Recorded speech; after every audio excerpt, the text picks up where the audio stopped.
Do you call yourself a Christian nationalist? Is that your... I would say Christian populist. Okay. Christian nationalism is often conflated with forms of ethno-nationalism, and people do use it as a cloak for ethno-nationalism. I would fall more in line with what's called cultural nationalism. You guys, I think, from watching your content, would fall more in line with probably civic nationalism. So cultural nationalism is talking about the glue which holds cultures together. And the ethno-nationalists obviously believe that's your race, right?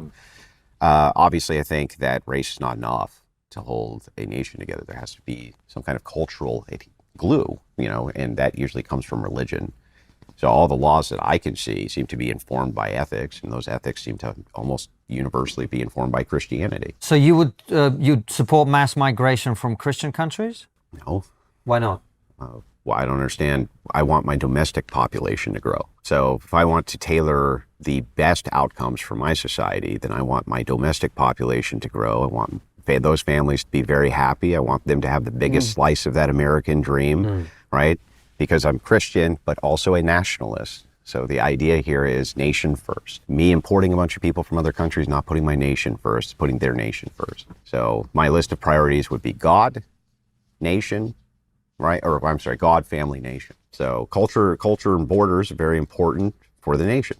And so so you're not a Christian nationalist, cultural nationalist. So describe to me the America that you want. What does it look like? What are the... You mean by tomorrow? Well, let's say I was king tomorrow. Well, you seemed very keen on this idea, which I'm sure you're excited about. What I mean is, ultimately, you want to transform America into something that it used to be, or that you'd like it to be, or whatever. Let's not argue about that. Yeah, sure. Okay, let's just say you want America to be a certain way. Is that fair? Yeah. Okay. What does it look like once you've got to that destination? Once you've got to that perfect America, which represents your values as someone who's really interested in Christianity being the dominant force in society. What can you do? How is it different from what we have to do? So while I would say that there's this is a bit of like hypothetical utopianism, of course, as long as you're granting me that this is a bit of hypothetical utopianism. So let's say I was King Wilson tomorrow. I'm King Andrew Wilson, and my decrees and edicts go out to all of the land. First thing, mass migration, that's gone immediately. Next thing is focusing on domestic birth rates and domestic birth policies and trying to move America back to a one-income family. The best way to do that is to prioritize from the government level down that women do not defer their childbearing years for college, right? But rather you offer massive incentives to families for them to get married younger, right? Stay at home, have babies with their husband. And if you contract them from the workforce, wages are going to necessarily skyrocket. The second you begin contracting women from the workforce, wages are going to shoot through the roof, especially if you're not filling those roles with migrants. So those would be some of the very first policies that I would put in place. I'd ban marriage. I'd put in some kinds of laws which had dominion over the airwaves when it came to degeneracy, right? Meaning, I don't think you should turn on Fox or Channel 32 and see naked women. I don't think that that's good for the public. I don't think it's particularly useful. I would probably outlaw smartphones, put age restrictions on smartphones, probably till you were like 18 years old. There would be some pretty restrictive things that I would put in place, but it would also maximize human ethical flourishing, right? The idea here is like, why do kids need to be looking at smartphones and training their brain towards smartphones? It's been terrible for them. No, we just did recorded an episode on it. Well, several actually. So I agree with you on that. And is it important to you that outcome is arrived at democratically? That like you persuade half the country that this is the way to be? So ultimately, the views of what's best for the nation, that's what's going to be first and foremost in my brain, right? Yes, the religious aspect, it's always going to be God first, but from like the things that I can do something about, it's going to be from the national level. The nation that we have is a checks and balance based republic. So obviously I'm going to work within the confines of that in order to make as many compelling and convincing arguments and as many compelling and convincing things I can possibly do to move people towards this view. But remember, the problem with democracy, the big hole in it, is you can democratically remove it. So you can vote out democracy, It's built in right into democracy to be able to do that.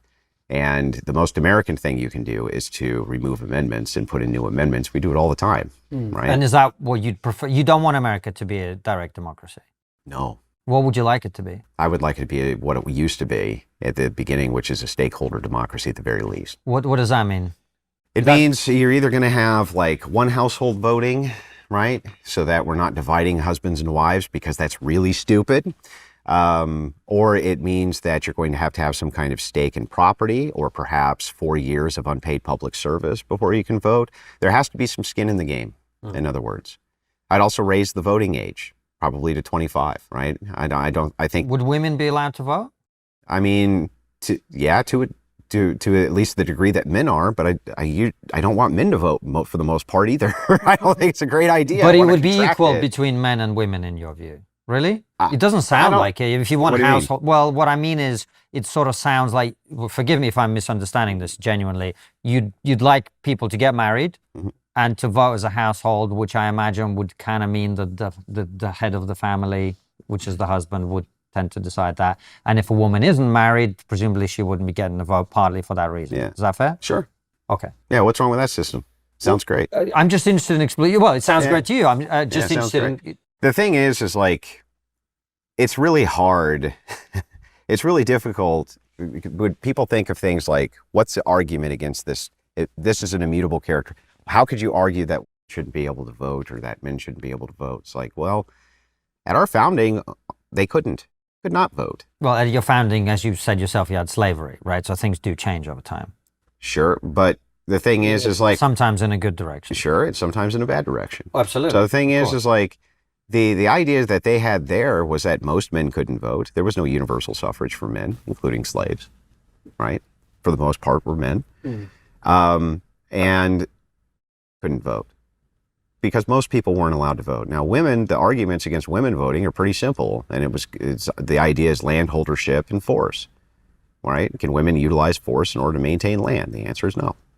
Generally, that takes men. So the biggest, if you're looking at feminism, for instance, you had the anti-suffragettes and then the suffragettes. But the anti-suffragettes arguments were way better.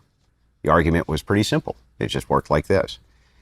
You cannot erode or get rid of the patriarchy, because you always have to appeal to it for your rights. And that's a fundamental truth. And since that's a fundamental truth, I've never seen a great reason why women should be able to vote, because they can vote to send men to war that they themselves do not have to go fight. They are not beholden to the draft. Only men are. And they can say, well, you're not beholden to the draft, perhaps because you're too old for it, but you were beholden to the draft when you were not too old for it. So your time could have come. Could you not flip this argument the other way around and say men are able to vote on things that affect women that don't affect men? Like? Well, all kinds of things. For example, their right to vote. I mean, among other things. But, things to do with sexual health, all kinds of things, right? Well, I don't understand. It does have to do with men. Okay, fine. I mean, it does, but it has more to do with women because it affects them more directly. But lots of other things. I mean, men could pass a law that women have to wear a headscarf, for example, right? So our votes affect each other. Mm-hmm. That's not an argument to deny the other sex the vote. Oh, I don't understand. Your argument is women can vote to send men to war. And no, my argument is, it's called force doctrine. My argument reduces to this. If you always have to appeal to one sex for your rights, right, then why are you being imbued with the responsibility of that at all? Because women have to appeal to men for their rights, and anytime men want to take rights away from women, they can, like that. And there's not a damn thing women can do about it. And if you want proof of that, let me show you half the world. Anytime, collectively, men say have no rights, they don't have any. And that's that. And there's not a damn thing that they can do about it. So the idea that they can erode the patriarchy or remove the patriarchy or in some way get away from the patriarchy to be strong, independent women is nonsense. They're just always appealing to the benevolence of men, always. And so I don't even understand what the purpose is of the vote for. What is it? We can literally, via force, take it whenever we want anyway. What is the point here? Well, I would imagine the point is to include the voice of half the population, which is naturally set on different priorities to those of men. And since we live in a society which is half female, it would be worthwhile to include their perspective in how we make decisions. Why does voting because it affects them as much as it affects us. Have you, let me ask you a question. Are you aware that in the United States, we abolished alcohol? For a period of time. I've seen some movies about how that went. Who got that amendment passed? I don't know. Women. Okay. Oh, no. If you want to have an argument about our disagreements with how women choose to vote. No. There's not they much couldn't vote. Oh, I see. That's what you're saying. Okay. Most wallets still plug into the same system we were trying to escape in the first place. And that's why Rumble built Rumble Wallet. It's a self-custodial wallet that lives inside an ecosystem that actually defends free speech and financial freedom. No bank holding your balance, not even Rumble can touch your funds. This is your money, on your keys, on your terms. So if you're serious about sovereignty, financial and digital, this is where you level up. Go to wallet.rumble.com or search Rumble Wallet in your app store, download it, back up your recovery phrase, and move your money where it belongs, in your hands. They couldn't vote. But they still got that amendment passed. Okay. The idea that women did not have influence or do not have influence or don't have moral influence on society because they can't vote is stupid. So what's wrong with formalizing that in the form of a vote? Well, I just told you, the very idea that women, let's start with this. Do you want women to be able to get drafted in the military? I personally don't, no. Why? Why? Because I've never really thought about it, but it's just an instinctive reaction, actually. I'd have to think about the exact reason, but I just don't think combat is what men do, I guess. It's a very simplistic way of saying it. And Sure. there'll be women who I can kick your ass, and there are women like that, right? Agreed. But not generally. What I am not against women serving in the military if that's what they choose to do. Yeah, but what about the draft, though? But I don't think they should be compelled to, no. But men should? I think in some circumstances, yes. Like when the survival of the country is at stake. So women get a privilege men don't get? Sure. Why? Men get certain privileges too. So why do they have equal rights? No? What privileges? Name a single privilege men get that women don't have access to. What? You mean legislative? Anything. Like literally what, anything. In life? Any aspect, whether it be governmental, social, women have all the privilege.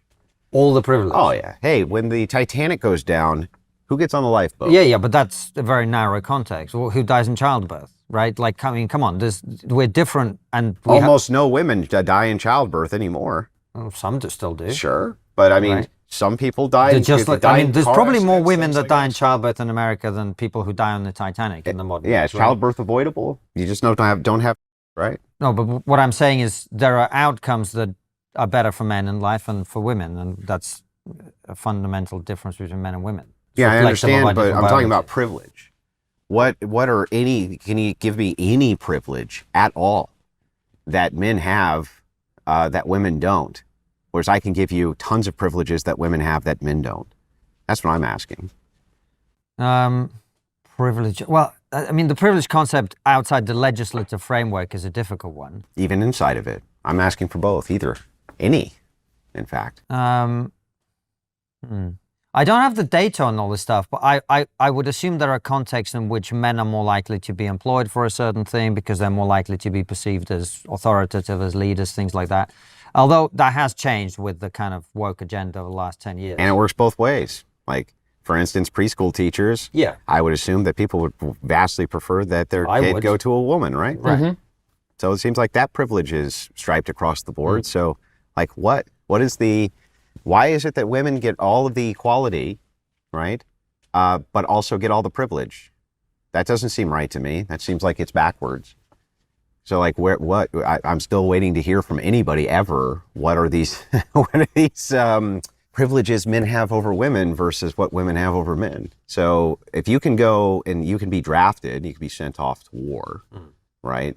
And women can't, but they can vote to send you off to war. How is that not something which fundamentally needs to be addressed immediately? That seems to me like it's completely lopsided and it's giving one class of people a significant privilege over another. So if we allowed women to be drafted, you'd be happy with them having the vote? Well, see, now we come into pragmatic problems, though. The reason that you said earlier, I'm against women being drafted, is because they can't really serve in combat roles. only in support roles, which draftees and men would have to serve in combat roles. The reason women don't do well in combat roles is because, well, driving tanks is hard work. It takes muscles, and you gotta, run the shells, and you have to carry hundreds of pounds of equipment with you, and you have to do all of this type of thing. And generally speaking, women aren't equipped for it, which is why we've never had a female Navy SEAL to date, even though they've been trying for like 25 years. We still haven't had a single one. They can't do the job. Now, what people always do is point to outliers, right? Well, some women can do it. That's true. Some can, but in general, they can't. I guess, but when you vote for a government, you don't vote whether to go for war or not. It's the government that makes the decision. There's plenty of people who voted for Donald Trump and are absolutely disgusted that he's started a war with Iran. I thought government was force. We all agreed on that, right? Government's force. Like, ultimately, that's what it reduces to. So when you say you're voting for force, and you're voting for force use. Why does the United States have a massive military? Well, because we're going to use it. That's why we're going to use it. And why do we have a draft? Well, because we're going to use that too, and have used it. And so the thing is that a lot of what we're voting on is force. We're trying to protect our nation from all foreign threats, right? That's why we have this massive military. That's why we have a draft. That's why we have the potential for mass combat. That's why we entered in World War II, right? It's why we entered, and there was a draft then. And we're going to institute a draft at some point again, likely. It's more likely than not. At some point, we're going to do it. So the thing is like, why do women get exempt from that? And if it's the case that you don't want them exempt from that, why is it that they don't go right to the front lines then and battle it out, like draftees have at least the potential to? Well, that's a fundamental privilege that is not being addressed, right? And yet women have the vote. Doesn't seem like they care too much about men's rights, even though we're supposed to care about theirs. Seems like they have a lot of privilege in society. Is that fair, Andrew? I think a lot of women care about men's rights, actually. Look, there's a vocal minority which say that they don't and they hate men. And look, we know those type of women. But let's be honest, a lot of women care about men's rights. They do. Give me like 3 of the most prominent ones you can think of. Who care about men's rights? Well, I'm trying to think now, but... I mean, we've had feminists on the show who are feminists, like Louise Perry, for example. They're a different type of feminists to the idiots that you'd be spending your time arguing with, but the people who have a very sensible view of these things. There's lots of people like that. By the way, coming back, not to change subject, but coming back to your point, I mean, one of the things that doesn't make a lot of sense to me is, for example, yes, it's true, men serve in combat roles and women don't. But women bear children and men don't. And there's a huge disadvantage in all sorts of societal outcomes from a materialistic career perspective to spending the time to bear the child and then to nurture that child, right? So What? Like what? Well, that's backwards. No, hold on. Yeah. The gender pay gap discussion, which is kind of stupid in a lot of areas, is actually a reflection of the fact that there is a motherhood gap in lifetime earnings, which is if you're a woman who bears children and then looks after them, time off, and you take time off, then over the course of your life, less overtime. You will earn less. So that would be one disadvantage that I could give you, where women contribute a different thing. So you might say, well, men get drafted, women carry children. It's not a disadvantage. What do you mean? Oh no! Oh, they have to stay at home. Oh, and raise their kids. Where's the disadvantage again? The man's in the... Oh no! The men get drafted. Where's the disadvantage? They die. Okay. They get in the face. Yeah, and women earn less money over the course of their lives and have to carry a thing they that earn is a more. risk to their life potentially. What they have instead is they now don't have to pay for daycare, and they can depend on somebody else's income, which is taking care of them. Oh, that's terrible. Oh my God. You get to stay at home and you don't have to do anything except raise your kid. Wow. And by the way, they're putting their kids on a bus almost every morning to go to a public school. They don't even have them for 8 hours out of the day most of the time. So like, how is this the most incredibly difficult job ever, or in some way requires them to have they're the ones who are privileged? You know, there's an old comedian who made this joke, and I agree with it. Any job you can do in your pajamas can't be that hard. Bill Burr, favorite comedian of ours. But okay, it can't be that hard. He was joking, though, knowing Bill. And now that he's married with kids, I think his perspective's changed somewhat. But I guess, I'm married with kids. Right. You're married. You watched your wife carry the baby or babies inside her for 9 months. Like, that's a big deal. Sure.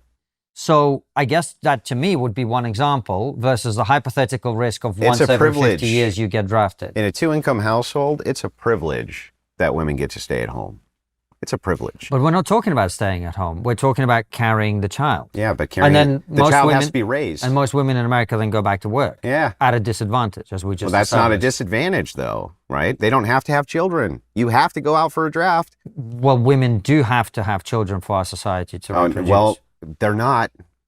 So, Well, I mean, they are. I mean, they're definitely Your wife not. is, my wife is. Yeah, but what's the birth rate? We're under replacement levels. I know, but you're talking about a side argument. What I'm saying is, in a society that wants to reproduce, Yeah. men have to go to war and women have to bear the children. That's true. And so why don't we just say, well, the men go to war, the women have children, that's why they both When have are a they say. going to start having the children part of this? I mean, my wife's doing it. Yeah, but Your wife's I mean, doing it, so shouldn't they have the right to When- vote? men- You're men- not fighting war, are you? men. Well, Nor am but I. is there the potential for that through the draft? Well, like just the potential for them to have children. You say they're not. Well, I could say you're not being drafted. Same thing. No, you can't. It's not. There is no equivalency, and I can point out the distinction. Yeah, the compulsion thing. the yeah, of compulsion. course. Yes, But for a society to work, men have to go to war and women have to have kids. I agree. But you need to get to the they're having kids part before you can tell me that there's some equivalency to men being drafted, because they're not having kids. And you're not being drafted. But I can be compelled because I've signed up for the draft. Where have they signed up to have kids? I think this is a splitting hairs argument. I think it's not. I think that the idea that my children can be drafted, or I could be drafted even at my age because perhaps I have knowledge which would be useful to the United States military. They could do it in 5 seconds. They could bring me on. They in Ukraine, they draft 60-year-old men. Okay? If they need you, they're going to take you. And you can peel potatoes or whatever it is they need, right? Women do not have to do that. They do not have to sign up for selective service. Yeah. They're not compelled and will never It's be asymmetrical compelled. in that way. They can avoid pregnancy, though, right? And if you're saying that they have a duty no, to have children, I'm not saying they have a duty. but you have a duty to go fight a war if you get drafted. Correct. Oh, okay. Th- And this that- is fair that- how? that's Where the do we get to the asymmetry. fairness? Well, not everything has to look exactly symmetrical. But your argument initially was, where's a privilege that men enjoy and women don't? Well, I would argue in a functioning society where we want to reproduce, women end up with the burden of childbearing and child rearing in a way that men don't. I think it's a fairly simple and obvious argument, right? And yet they're privileged when it comes to custody and divorces. They're privileged when it comes to child support. They're privileged when it comes to alimony. They're privileged when it comes to all of these things. They have every advantage when it comes to having the child. And so it's like, It's no. a different argument. Though. What I'm saying is the burden of bearing the child is uniquely with women, in the same way that the burden of fighting in war is uniquely with men. So it's an ontological argument. The nature of woman is to have children. Nature of men is to go to war. Right, and so Then the and to- woman needs to be fulfilling her nature then, right? Well, my woman is, and so is yours, Yes, but right? most So women I would aren't. insist for my woman to have the right to vote on that basis, that she's contributing, frankly, at this point, way more than I am. Drafting's collective, right? Yeah, So then the duty's collective. yeah. Then why isn't childbirth? I don't understand. You're saying for women to have the right to vote, they must have a duty to bear children. Yeah. Well, if you're saying that there's a duty for men to go to war, and you're saying that the reason that they do is because that's their ontological nature, and the ontological nature of women is to have children, okay, I can concede that argument. But we just ran into a problem then, because if one is collective and then the other is collective, why do I have to fulfill my duty, but they don't have to fulfill theirs? Well, I never said that. I thought it was a collective duty for women to have children. It's But it's a collective duty for men to go. yeah. Well, then again, that sounds like privilege. Yeah, in the same way that fire safety in your own house is a personal thing that you do, but if there's a fire in the neighborhood, it's a collective duty of the neighbors to get together and try and put it out, right? There's a different, something can Do be... you go to jail if you don't do that? Yeah, look, I agree with you. The compulsion element is different, but not everything is exactly the same. I'm not even asking, like, I agree with you. Getting drafted and having babies is different. We can agree with that, Yeah, right? both important though, right? For Both society. important. But the idea here that we are talking about, which should be equal, is the idea of duty. If we're talking about the compellence of you, if your country drafted you, even if you're in terrible shape, and they told you, look, we're in a collective war effort and we need you, and you're going to come in here and just cook food because our soldiers need food, right? Are you going to go do it? I'd do it voluntarily, to be honest, but yeah. You would do it. I wouldn't Okay. be very useful, but yeah. Now, Terrible cook, terrible now soldier. you're compelled to do that. Right? And part of your duty and honor is that you have to go do it. Sure. I agree with this, okay? But if we have a compelling duty that men have an ontological function. Only men can do this, therefore they should. Why does that duty not apply the other way? That to me is inconsistent, and it's a hole in the worldview. It makes no sense to me. I agree with you, it's inconsistent, but that's because the acts are not equivalent. Like, not everything is the same. I think in order for the defense of the realm, so to speak, you'll have to compel all the men to fight in certain very Where do those men come from? Women. Right. So then one duty's being fulfilled. No, I'm all with you in terms of we need a higher birth rate. I just don't think duty is the way to get there. Anyway, wait, couldn't you just? I'll just wrap. With this. Yeah. Okay, It's just but it's couldn't a time you, thing. when you say duty, Yeah. can't you instill the ideas of duty and honor even absent legislation through propaganda, things like that? Sure. Yeah. Those are the routes that I would be more apt to move towards. Well, yeah, to be honest with you, man, this is the thing is like, actually, a lot of this discourse, I think, is misguided because the vast majority of women actually do want to have kids, but there are circumstances in their life which make them less likely to do so. I agree. And so you made this point yourself, there are countries, they're not having as many results as people would like to think, unfortunately, places like Hungary. But I think the way to get people to have more kids is to get obstacles out of their way, not to compel them through the draft system. Like, here's your ticket, have 2 kids. You know what I mean? I don't think that's going to work, but it seems we agree on that. Anyway, Andrew, it's been great having you on. You too, guys. I really appreciated the yeah. convo.